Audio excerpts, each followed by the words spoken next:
Yun mga tusok, matitis ko na to.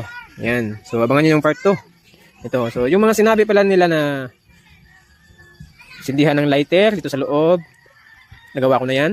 Wala, white pa rin. 3 beses ko ginamit yan. 3 beses ko ginana ganun. Wala pa rin. Ganun pa rin. Colgate, babaran o ano dyan. Wala pa rin. Shampoo, Sundrox, yung mga sinasabi nila. Kahit ano lang, pakuluan.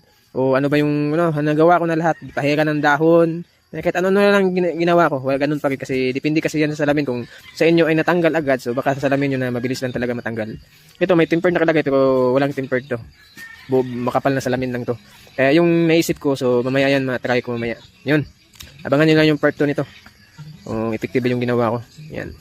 Kasi sabi nila sa tagalan daw, mawawala din yung pags. Depende din sa salamin. Kasi may salamin din na kahit ilang taon pa yung nakababad sa pag nagpapags pa rin yan. Pag sa lamig.